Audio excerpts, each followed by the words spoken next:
வணக்கம். நான் உங்கள் கவி. வாங்க இன்றைய கதை படிக்கலாம். ஒரே நேரத்தில் அனைவரும் சஞ்சயின் திருமணத்தை பற்றி பேசியதும் சஞ்சய் சிறிது நேரம் யோசித்தான். என்ன எல்லாரும் ஒரே நேரத்துல ஒரே விஷயத்த சொல்றாங்க? அப்படி அதுக்கு என்ன அவசியம் வந்துச்சு? இப்போ இத்தனை காலம் யாரும் அப்படி சொல்லல, ஆனா இப்போ சொல்றாங்க. அதுவும் அந்த சுபாவை பத்தியே சொல்றாங்க. சுபாவுக்கு நான் தகுதியானவனா? படிப்பு அறிவுக்கெல்லாம் நான் அவளை பற்றி யோசிக்கலை. ஆனால் ஒரு பொண்ணோட வாழ்க்கை என்னால் கெட்டுடக்கூடாது. எனக்கு என் பூஜாவை மறக்க முடியுமான்னு கூட தெரியல.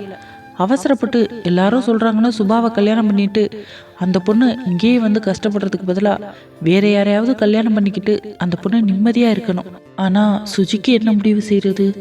ஒன்றுமே புரியலையே என்று பூஜாவின் ஃபோட்டோ முன்னின்று யோசித்து கொண்டிருந்தான். பூஜாவின் போட்டோவில் இருந்து பூ ஒன்று அவன் தலையில் வந்து விழுந்தது. நிமிர்ந்து பார்த்தான். பூஜா சிரித்து கொண்டிருக்கும் அந்த போட்டோ கல்யாணம் செஞ்சுக்கோ என்று சம்மதம் தெரிவிப்பது போல இருந்தது. ஆனால் இந்த போட்டோக்கு பூ வைக்கும் பழக்கம் அவனுக்கு இல்லை. அம்மா, போட்டோக்கு பூ போட்டீங்களா என்று குரல் கொடுத்தான் சஞ்சய். ஆமா தம்பி என்று அந்த பாட்டியும் பதில் சொன்னார். என்ன பூஜா, நீயும் எனக்கு ஒரு துணை வேண்டும்னு நினைக்கிறியா? உன்னை எப்படி என்னால் மறக்க முடியும்? நான் உன் கூட வாழ்ந்த வாழ்க்கை எப்படிப்பட்டதுன்னு எனக்கு மட்டும்தான் தெரியும். எல்லாரும் சேர்ந்து ஒரு விஷயத்தை எனக்குள்ள திணிக்கிறாங்க. என் மனசு இப்போ குழப்பத்தில் இருக்கு. அது தெளிவாகிற வரைக்கும் என்னால் ஒரு முடிவுக்கு வர முடியாது.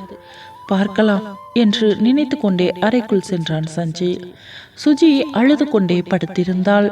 பட்டு, ஏன் அழுகிறீங்க என்றான் சஞ்சய். அப்பா, எனக்கு சுபா ஆண்டி கூட இருக்கிறது ரொம்ப பிடிச்சிருக்கு.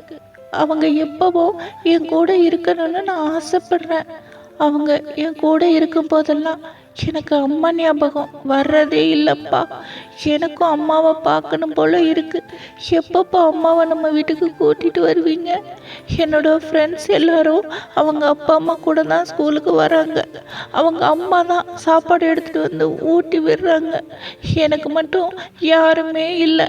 நானாக தான் சாப்பிட்றேன். அதனால தான் எனக்கு சாப்பிடவே பிடிக்காது.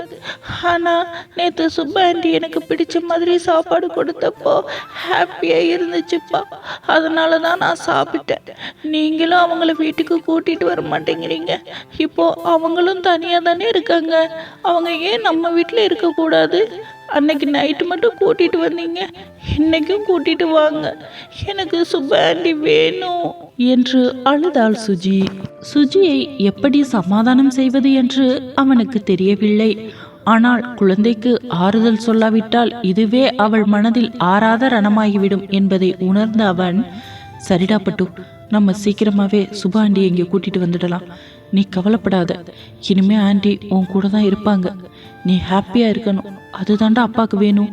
நீ அப்படி அழுகிறத அப்பாவால் பார்க்கவே முடியல சுஜிமா. புரிஞ்சுக்கோடா பட்டு என்றான் சஞ்சய். நிஜமாவாப்பா? ஆண்டி நம்ம வீட்டுக்கு வந்துடுவாங்களா? என் கூடவே இருப்பாங்களா? ஸ்கூலுக்கெல்லாம் வந்து எனக்கு சாப்பாடு ஊட்டி விடுவாங்களாப்பா என்றது குழந்தை அப்பாவியாக. உனக்காக எல்லாமே செய்ய சொல்றேன் அப்பா. நானே உனக்காக தாண்டா இருக்கேன் என்று நெஞ்சில் அவளை படுக்க வைத்து கொண்டான். குழந்தையும் அவன் சொன்னதை நம்பிக்கொண்டு சந்தோஷமாக தன் தந்தையின் மார்பில் தலை புதைத்து தூங்க ஆரம்பித்தது. குழந்தைதான் தூங்கியதை தவிர சஞ்சய்க்கு தூக்கம் வரவில்லை. புரண்டு புரண்டு படிக்கின்றான். மூளையில் 1000 எண்ண ஓட்டங்கள்.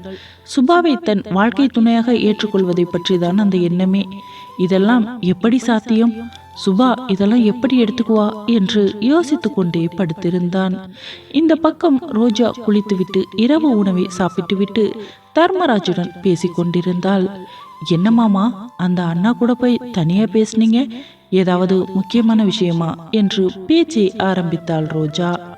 முக்கியமான விஷயந்தாம்மா, எல்லாம் அவனோட கல்யாணத்தை பத்தி தான் என்றார் தர்மராஜ். என்ன மாமா சொல்றீங்க? அண்ணனுக்கு கல்யாணம் பண்ணி வைக்கணும்னா நீங்க அவர்கிட்ட பேசுனீங்க? சரின்னு சொல்லிட்டாரா என்று ஆர்வமாக கேட்டாள் ரோஜா.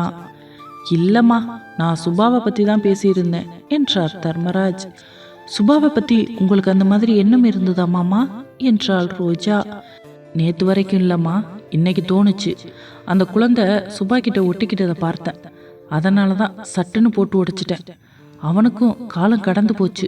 இனியும் ஏன் தள்ளி வைக்கணும், மறைச்சு பேசணும்? அதான் எனக்கு தோணினதை அவன்கிட்ட நேராக சொல்லிட்டேன். அதுக்கப்புறம் அவன் முடிவு தான். அவனுக்கு அதில் சம்மதம் இல்லைன்னு தான் சொல்லிட்டு போனான். ஆனால் யோசிக்கிறேன்னு சொல்லியிருக்கான். கண்டிப்பாக எனக்கு நம்பிக்கை இருக்குது, அவன் மனசும் மாறும். குழந்தை மேலே அவன் உசுராக இருக்கான். அதனால் நம்ம நம்பிக்கையோடு காத்துக்கிட்டு இருப்போமா என்று தர்மராஜ் சொல்ல, சூப்பர் மாமா, நாங்களும் அதே தான் யோசித்தோம். ரொம்ப சந்தோஷமாக இருக்குது. கண்டிப்பாக சஞ்சய் அண்ணா சம்மதிப்பாங்க. சீக்கிரமே நம்ம வீட்டில் இன்னொரு கல்யாணம் இருக்குன்னு சொல்லுங்க என்றாள் ரோஜா. நடந்தா எல்லாருக்கும் சந்தோஷம்தான். சரி, நான் போய் படுத்துக்கிறேன் என்று சொல்லிவிட்டு தர்மராஜ் உள்ளே சென்று விட்டார். உடனே அவள் அறைக்குள் ஓடினாள். என்னங்க, உங்களுக்கு விஷயம் தெரியுமா என்றாள் ரோஜா. என்ன விஷயங்க? நீங்க சொன்னாதானே தெரியும் என்றான் மனோஜ். உங்களுக்கு எப்பவுமே கிண்டல் தான். மாமா சஞ்சய் அண்ணா கிட்ட பேசினார்ல, அதை அவர்கிட்ட சுபாவை கல்யாணம் பண்ணிக்க சொல்லிதானா. இப்போதான் மாமா என்கிட்ட சொன்னாரு என்றாள் ரோஜா. அப்படியா? சூப்பர் ரோஜா, சீக்கிரமா என் நண்பன் கல்யாண மாப்பிள்ள ஆயிட போறான். அப்போ இன்னொரு ஹனிமூனுக்கு ரெடி பண்ணிட வேண்டியதுதான் என்றான் மனோஜ். உங்களுக்கு ஆசை தான், போயிட்டு வந்த ஹனிமூனையே ஒழுங்காக கொண்டாட முடியல, இதில் அடுத்த ஹனிமூன் வேற. உங்களுக்கு மாதம் மாதம் ஹனிமூன் போனால் கூட ஓகேவா தான் என்றாள் ரோஜா. எனக்கு ஓகே தாண்டி பொண்டாட்டி, ஆனால் என் பொண்டாட்டி ஒத்துழைக்க மாட்டேங்கிறாளே, அதுதான் என்னோட பிரச்சனை என்றான் மனோஜ். பொண்டாட்டி ஒத்துழைக்காம இருந்தா வேற யார் கூடயாவது போக வேண்டியது தானே என்றாள் ரோஜா. அப்போ என் பொண்டாட்டிக்கு வேற ஒரு பொண்ணு கூட போறது சம்மதமா? எனக்கு ஒன்றும் பிரச்சனை இல்லை, நான் ரெடியாக தான் இருக்கேன் என்றான் மனோஜ். கல்யாணம் பண்ணி 6 மாசம்தான் ஆகுது, உங்களுக்கு இப்பவே 2 பொண்டாட்டி கேக்குதா? அதையும் எங்கிட்டயே சொல்றீங்களா என்று தலையணையை எடுத்து அவனை செல்லமாக அடித்தாள். அவனும், ஏய் அடிக்காதடி, வலிக்குது, நான் சும்மா சொன்னேன்டி என்றான் மனோஜ். சொல்லுவீங்க சொல்லுவீங்க, எவ்வளவு திமிரு இருந்தா எங்கிட்டயே சொல்லுவீங்க என்றாள் ரோஜா. ஏய் பொண்டாட்டி, அதான் சொல்றேல்ல, நான் சும்மா சொன்னேன்டி என்றான் மனோஜ். எவ்வளவு சொல்லியும் அவள் அடியை நிறுத்துவதாக தெரியவில்லை. தலகாணியை பறித்துவிட்டு அவளை இழுத்து தன் மீது போட்டுக்கொண்டான். என்னடி, நிஜமாவே அத்தா மேல கோபமா என்றான். அத்தா, விளையாட்டுக்கு கூட அப்படி சொல்லாதீங்க, நான் சொன்னா நீங்களும் பதிலுக்கு சொல்லுவீங்களா? இது என்னடி வம்பா போச்சு? நீங்க என்ன வேணாலும் சொல்லலாம், ஆனா நாங்க தான் விளையாட்டுக்கு கூட சொல்லக்கூடாதுல்ல என்றான் அவன்.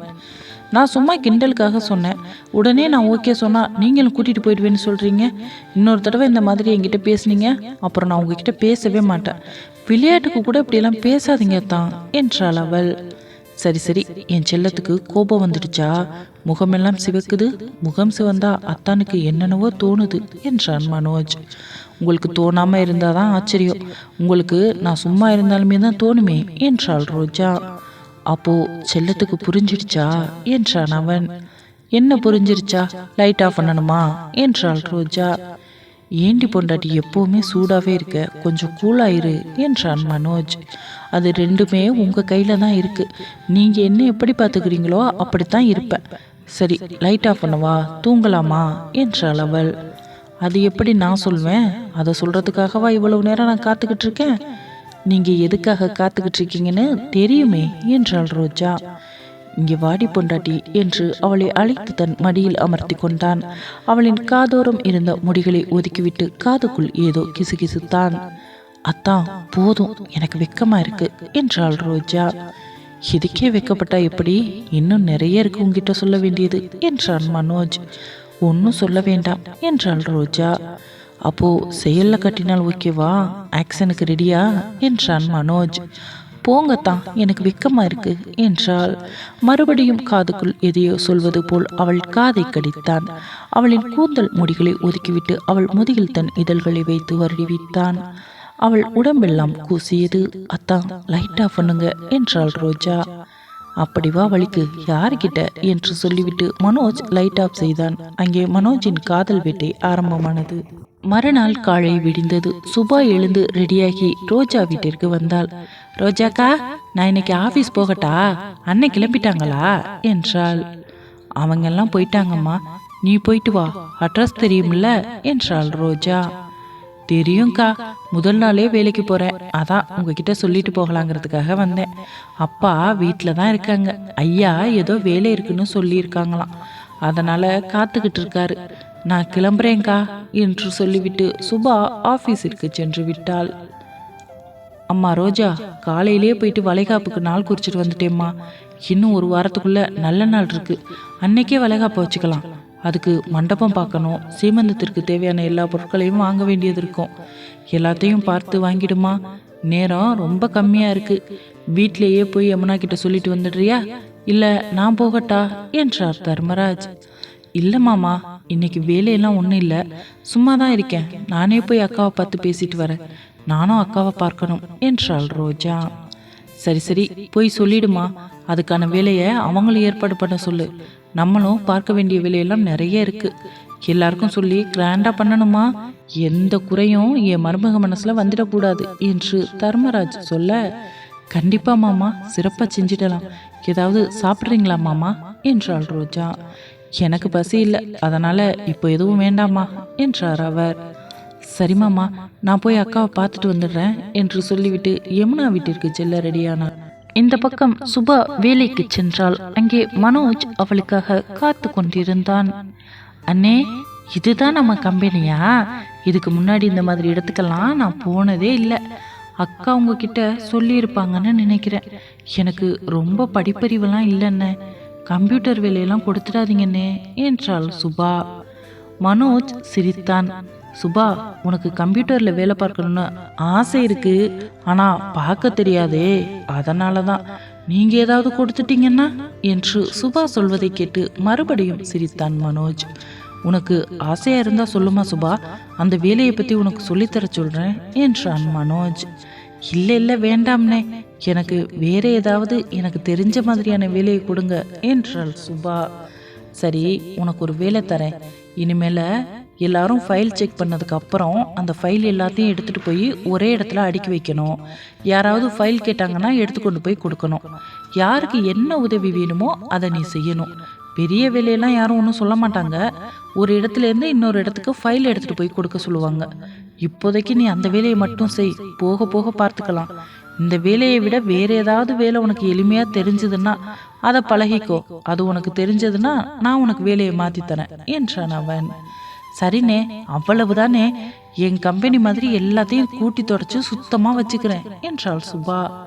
சுபாமா, அதெல்லாம் பார்க்க இங்கே ஆள் இருக்கு. கூட்டி துடைக்கிற வேலைக்காக உன்னை நான் இங்கே வர சொல்லலை. உனக்குன்னு ஒரு வேலை இருக்கணும். நீ உன் சொந்த காலில் தைரியமாக நிற்கணும்.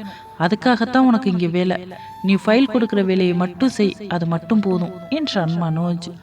சரிங்கண்ணே, நாளைக்கு வேலைக்கு வரவா இல்லை இன்னைக்கே சேர்ந்துடவா என்றாள். இன்னைக்கு தானே வேலையில் சேரணும்னு வந்த, உனக்கு வேற ஏதாவது வேலை இருக்கா என்றான் மனோஜ். வேலையெல்லாம் ஒன்றும் இல்லைண்ணே, எனக்கு என்ன வேலை இருக்கு. வீட்டுக்கு போனால் அக்காவுக்கு ஏதாவது உதவியாக இருப்பேன், அதை மட்டும்தான் செய்வேன் என்றாள் சுபா. சரி, இங்கேயே இரு, எல்லாருக்கும் நான் அறிமுகப்படுத்தி வைக்க சொல்கிறேன். அவங்களுக்கும் தேவையான உதவிகளை நீ செஞ்சால் மட்டும் போதும். யாராவது என்னைய பார்க்க வந்தாங்கன்னா என்கிட்ட வந்து சொல்லணும். நான் ஓகே சொன்னால் அவங்கள உள்ளே அனுப்பி வைக்கணும். இந்த மாதிரி வேலையெல்லாம் கற்று வச்சுக்கோ, புரியுதா? ஃபோன் பண்ணி யாராவது என்கிட்ட பேசணும், இல்லை வேறு ஏதாவது வேலை சொன்னாங்கன்னா ஃபோன் அட்டன் பண்ணி அவங்களுக்கு அந்த தகவலை சொல்லணும். இதுதான் உனக்கு இங்கே வேலை என்றான் மனோஜ். சிறப்பாக செஞ்சிடுறேன், யாரை போய் பார்க்கணும் என்றாள் அவள். நீ யாரையும் போய் பார்க்க வேண்டாம். இப்போ நான் ஒரு ஆளை கூப்பிடுவேன், அவர் பின்னாடியே போ, மற்றதெல்லாம் அவர் பார்த்துப்பாரு என்று அங்கு வேலை செய்யும் மணிகண்டனை அழைத்தான். சரிங்கண்ணே, அப்போ நீங்க உங்க வேலையை பாருங்க, நான் போய் என் வேலையை பார்க்குறேன் என்று சொல்லிவிட்டு சுபா வெளியில் வந்தாள். இவங்க சுபா புதுசா வேலைக்கு ஜாயின் பண்ணியிருக்காங்க, எல்லாருக்கும் அவங்கள அறிமுகப்படுத்தி வைங்க என்று மனோஜ் சொன்னான். ஓகே சார், அப்படியே செய்கிறேன் என்று மணிகண்டன் சுபாவை அழைத்து கொண்டு வெளியே சென்று அனைவருக்கும் அறிமுகப்படுத்தி வைத்தார். சுபாவும் எல்லாரையும் தெரிந்து வைத்து கொண்டாள். சரிம்மா, இப்போ எல்லாரையும் தெரிஞ்சிருச்சுல, அவங்க சொல்ற வேலையை கேட்டுட்டு இங்கேயே உட்காந்துக்கோங்க, இதுதான் உங்களுக்கான இடம் என்று காட்டிவிட்டு மணிகண்டன் சென்று விட்டார். சுபாவும் எதையோ பெரிதாக சாதித்து விட்டது போல் சந்தோஷமாக அந்த சேரில் போய் அமர்ந்தாள். இந்த பக்கம் ரோஜா கிளம்பி யமுனா வீட்டிற்கு சென்றாள். என்னக்கா, எப்படி இருக்க என்று ரோஜா கேட்க, எனக்கு என்ன, நல்லா தான் இருக்கேன் என்றாள் யமுனா. ஏங்க அப்படி பேசுற, என் மேல கோபமா இருக்கியா என்றாள் ரோஜா. பின்ன இல்லையா, நீ பண்ணின வேலைக்கு கோபப்படாம என்ன பண்ண சொல்ற என்றாள் யமுனா. அக்கா, நான் என்ன தப்பு பண்ணினேன் என்றாள் ரோஜா. அந்த கிழவியை ஏண்டி உன் வீட்டுக்குள்ள சேர்த்த? அந்த கிழவிக்கு வேலை வேற வாங்கி கொடுத்து யார் வீட்டுக்கும் அனுப்பி வச்சிருக்கீங்களா? அது எவ்வளோ டார்ச்சர் பண்ணுச்சு எங்களையெல்லாம் தெரியுமா? அந்த கிழவி பண்ணினதெல்லாம் மறந்துட்டு மன்னிச்சு ஏத்துக்கிறீங்க.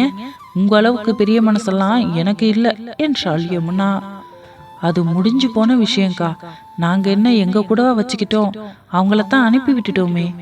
வயசான காலத்துல செஞ்ச தப்பை உணர்ந்து திருந்தி வந்தபோது அவங்கள பனிஷ் பண்ணக்கூடாதுக்கா. அதுதான் ரொம்ப பெரிய தப்பு. அதனாலதான் அவங்கள தெரிஞ்சவங்க வீட்டுக்கு வேலைக்கு அனுப்பி விட்டுட்டோம் என்றாள் ரோஜா. சரி சரி, அது போகட்டும். அந்த கிழவியை பத்தி பேசி நம்ம ஏன் சண்டை போட்டுக்கணும்? என்ன இப்போ வந்திருக்க, என்ன விஷயம் என்று யமுனா கேட்க, இங்கே வரணும்னா ஏதாவது விஷயத்தோட தான் வரணுமா என்றாள் ரோஜா. இல்லடி, எதுவும் விஷயம் இல்லாம வரமாட்டேன்னு தான் கேட்டேன். அப்பாடி, இப்பவாது நார்மலா பேசினியே, ரொம்ப சந்தோஷம் என்றாள் ரோஜா. அங்கே கங்கா அக்காவும் வந்து விட்டாள். ஹே ரோஜா, வாடி. என்ன இந்த பக்கம் ஆளையே காணோம், ரொம்ப பிஸியா இருக்கியா என்றாள். அப்படியெல்லாம் ஒண்ணுமில்லக்கா, மாமா சீமந்தத்துக்கு நாள் குறிச்சிட்டாங்க. இன்னும் ஒரு வாரம் தான் இருக்கு. அதான் உங்ககிட்ட சொல்லிட்டு பேசிட்டு போகலான்னு வந்தேன்க்கா. அக்கா, எல்லாருக்கும் ஒரே மாதிரி சாரி எடுத்துக்கலாமா? எல்லாருக்கும் சொல்லி கிராண்டா பண்ணணும்னு சொல்லிட்டாரு மாமா. அதான் உங்ககிட்ட தகவலை சொல்லிட்டு மேற்படி விஷயங்களை என்ன செய்யலான்னு கேட்டுட்டு போகலான்னு வந்தேன் என்றாள் ரோஜா. சரி சரிடி, ஆனா நாலு ரொம்ப பக்கத்துல சொல்றீங்களே, அதுக்குண்டான வேலையெல்லாம் பார்க்கணும், எல்லாருக்கும் போய் சொல்லணும். ஓகே, அப்புறம் என்ன பண்றது? முகூர்த்தம் அப்பதான் இருக்குன்னா நாம என்ன செய்ய முடியும்? அன்னைக்கே செஞ்சிடலாண்டி, சிறப்பா செஞ்சிடலாம். வளைகாப்புக்கு கல்யாண முகூர்த்தத்துக்கு கட்டின புடவை தான் கட்டி வளைகாப்பு பண்ணணும்னு சொல்லுவாங்க. இவளுக்கு தான் முகூர்த்தமே சரியா நடக்கலையே. அதனால ஏதாவது புதுசா ஒரு சாரி எடுத்துக்கலாம். அவளுக்கு மட்டும் தனியா எடுத்துக்குவோம், நம்ம எல்லாருக்கும் வேணும்னா சேர்ந்து ஒரே மாதிரி எடுத்துக்கலாம் என்றாள் கங்கா. இப்படி வளைகாப்பு பற்றி மூவரும் சுவாரஸ்யமாக பேசி கொண்டிருந்தனர். இந்த குழந்தைக்கு அம்மாவா சுபா வருவாளா? வளைகாப்பில் நடக்க போகும் மாற்றங்கள் என்ன? பொறுத்திருந்து நாளை பார்ப்போம். இந்த கதையை பற்றி நீங்க என்ன நினைக்கிறீங்கன்னு கண்டிப்பா கமெண்ட்ல சொல்லுங்க. நன்றி. இந்த கதை உங்களுக்கு பிடிச்சிருந்தா ப்ளீஸ் எல்லாரும் சப்ஸ்கிரைப் பண்ணிட்டு உங்க பொண்ணான கையால ஒரு லைக் மட்டும் தட்டிட்டு போயிடுங்க. உங்கள் அன்பையும் ஆதரவையும் எப்பொழுதும் கொடுங்கள்.